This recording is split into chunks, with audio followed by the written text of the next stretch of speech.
Hello. Well, hello, check, check. Hello. I'm gonna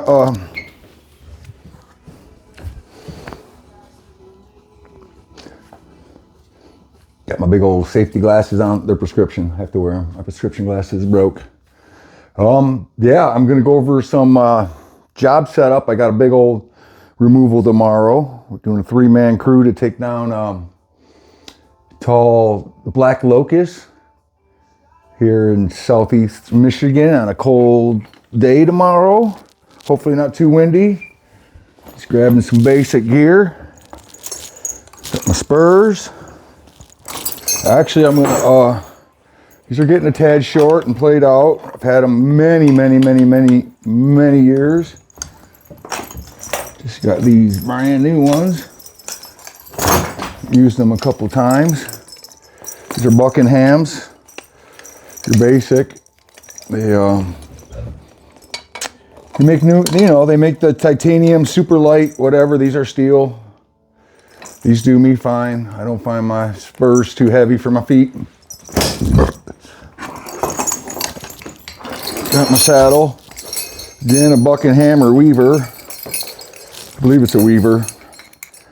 But it's your basic saddle with a sliding D. That's what I'm comfortable with. They got all the new saddles with the new harness, super light. Do a little inspection, seems to be okay. We've got some separation here, but no integrity loss. It'll be fine. I like the sliding D. Let you set up here, slide back and forth with your hips. And it's got the big side buckles. The new saddles, some are little. I like to have that big old buck strap. Looks decently fine. Good enough. Snap hook, yep, there it goes. Locking snap hook. Saddle ready to go. Steel handsaw, basic handsaw. Oh, need a scabbard. I'll have to look up my scabbard. Do not want to be caught tomorrow without a scabbard for a handsaw. Even though it's a big removal, you need your handsaw. Get the light suckers out of your way, retrieve a rope, get extra reach. Ground guy's flipping a rope at you. Yep, ground guy flips the rope at you. You want to be able to reach out and have a handsaw to extend your reach. A decent long work line. Climb line. Climb line looks good. I'll retie this this hitch, distal hitch, that's just the knot it's tied into. It's an eye to eye, backed up with a little micro pulley. Micro pulley's good because then you pull your tail and it pulls up your slack with that micro pulley. But it's important to retie this once in a while. You don't want to get set in its same position, left on your rope too long. So that's good. Another climb line with a backup eye to eye. Extra work line. Let's see here, I got an extra little shank of rope. Be good for a tag line, just for a directional line. So these are the old spurs. Got some gloves, I'll put them in the accessories. Oh, I wanted to show you this Hustle Forma, I think it's called. Went to get a new Steel 201. Very good trim saw. This is the, what would you call it? The aftermarket version of that. Actually, the replacement parts, you order the 201 parts all through it. Third of the price. I'm happy with it. Fires up, sounds just like a 201. But, I'm a big fan of steel, but sometimes you get the aftermarket one for the price. I get my boots. Got 3 pair of climbing boots to pick from. These are my casual, these are Georgia climbing boots. These are comfy. I could sleep in these. But I'll probably use these because they got a better heel on them. Steel shank. Carolinas. Union made. Nice. Got the flag on there. I'm not sure the model number, but when getting a climbing boot, just get some good leather. That leather, these are triple stitch, good grade, thick leather. No steel toe.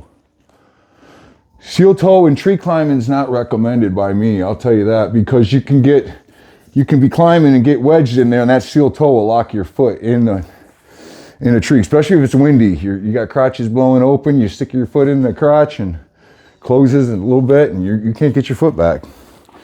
So even though most industries will recommend a safety toe, I do not for tree climbing. And logging boots will come with a safety toe, so when you're shopping, make sure you don't get that steel toe, unless you want that. I don't. Oh, one cool thing, everybody knows you got to get up in the tree sometimes, especially if you're doing spurless. You know, I use a ladder a lot to get up that first part of trunk, but we all use a throw ball to set lines. This is kind of cool. I haven't had one of these in a long time. I used to use this. I used to blow my line into a pop bottle, 2-liter pop bottle. I'm using this lunch bag for this. Tied the throw ball on the outside. Kind of locked it in with a couple wraps here off the bottle opener that was on the lunch bag. So this is probably going to work out good for a bag. A lot of guys use that big square bag. That's nice. I don't have one, but they are nice. Those are nice because sometimes when you're doing your attempts with a throw ball, you'll have debris everywhere. You put that bag out and throw out of that, you won't have little sticks and stuff catching it. I don't know if you see that, but I got it all right in here. And what I got is I have a retriever I bought. I think it's called a stripper. I think they're for fishing. Berkeley, yeah, it's got a fish on it. But these are cool so you don't have to sit there and feed your line back in. I tried it to get in the bag and it worked fine. I haven't had one of these in years. I think you go in the small hole. Let me see, yep. So what you do is you thread it right through there and boom, spits it out like silly string. Woo. So I would just throw the ball from the bag. It should come out nice. But then when you go to put it away, just set it up here and shoot it back into your bag. I'm known for just using a stick, wrapping all my line around a stick, you know, of some decent diameter, so you don't have to keep wrapping it forever. But this will get a little more organized feel. And the stick will get memory, you know, you get all the loops in there. This should keep it nice and then you're done using it. Just take it there, stick it in there. Well, it's having a little trouble starting. There it goes. And then boom, shoot right back in the bag.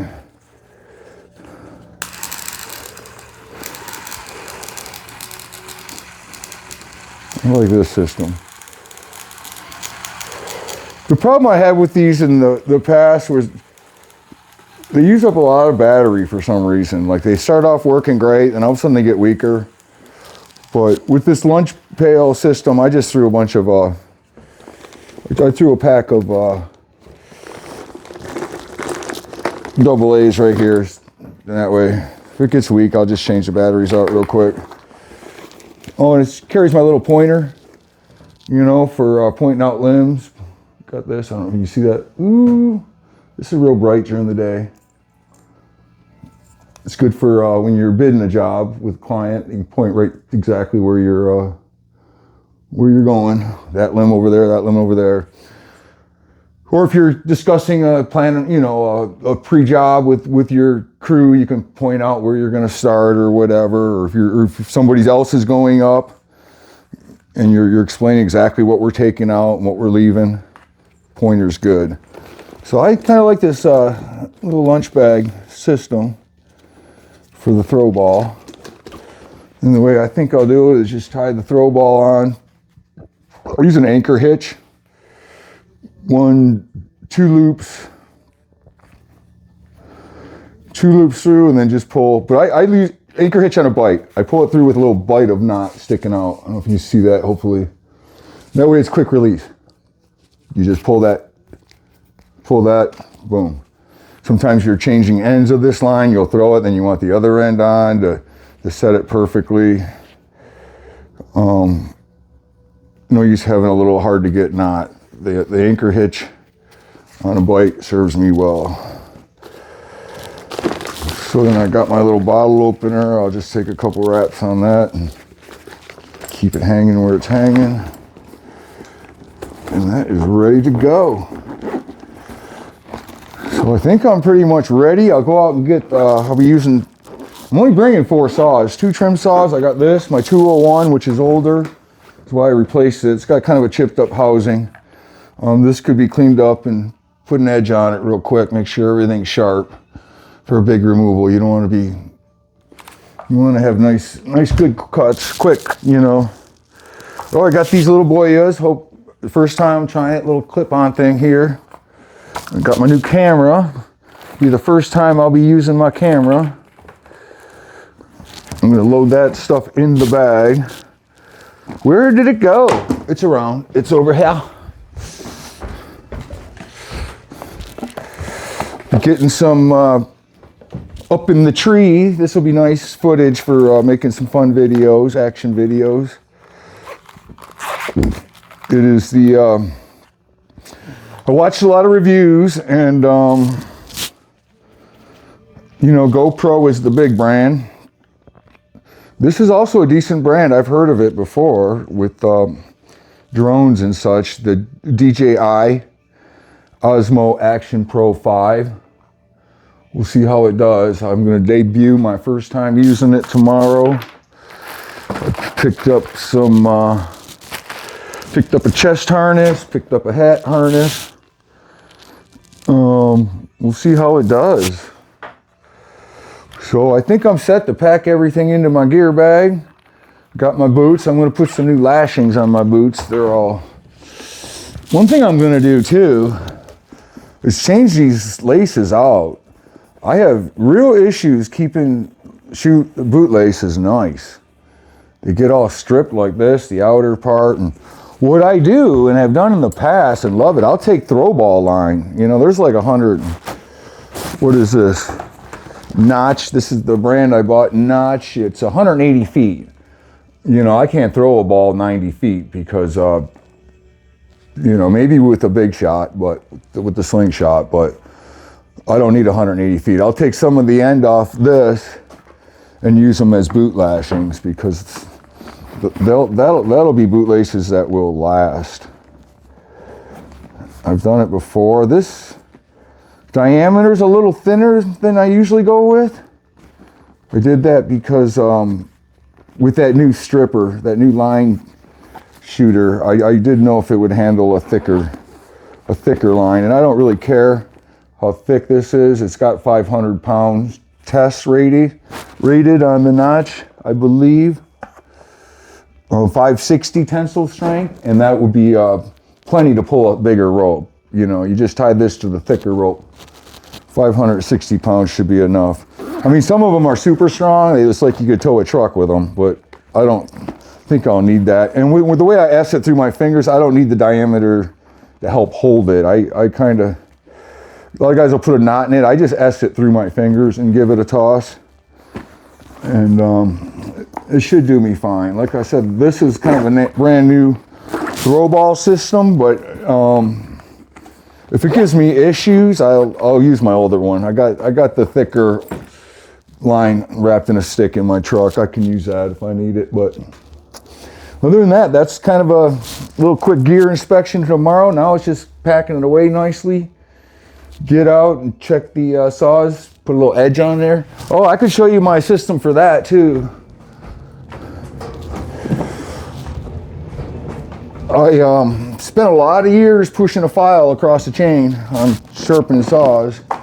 Got a lot of scar tissue to prove it when it skips and you go across that sharp tooth. And most of the blood you see on my chainsaw bars are just from sharpening them. There's a couple chains in here. I love the Rubik's Cube of trying to figure out a chain. Little puzzle. Oh, that one's easy. Sometimes they're a little harder. I do like that. No, that was not. But what I was going to show you is, and I do have files in here, flat files for the rakers, round, a couple of these T-wrenches, tools I'll need for the saws. I keep this bin in the truck. But what I do like is I keep a Dremel grinder. They make better. This is Dremel brand. You got Craftsman. It's just a rotary tool where you put on the grinding wheel head. You know, a little round head shaped like a file. You way quicker, way less effort, way less cuts on your fingers. I moved to using a Dremel. This one's corded. I use a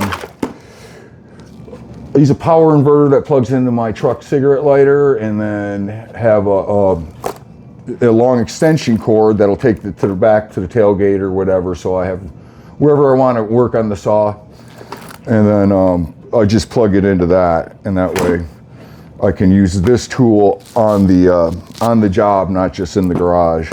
But they do they make cordless ones that are real nice that you can just charge up.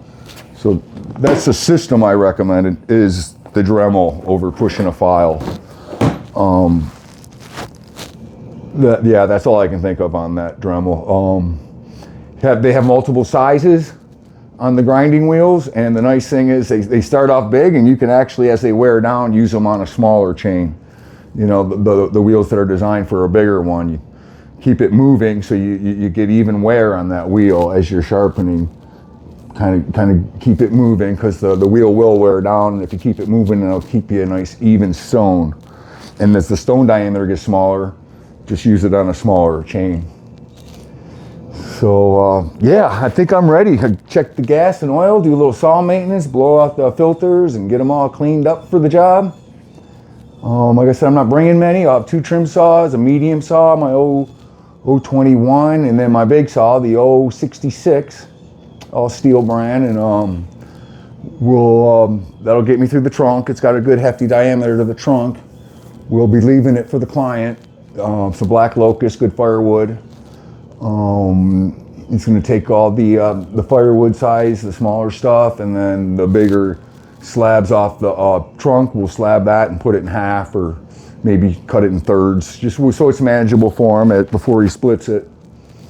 And ready to go. It should be cold and windy, and I'll throw another video, hopefully some action shorts with some new footage, and maybe a little longer one showing some point of view stuff, you know, that sky view from the tree, where you'd be seeing me make the cuts. And eventually I'd like to get an electric saw, be quieter for the videos if I'm up there cutting. Electric saws are good. They cut well.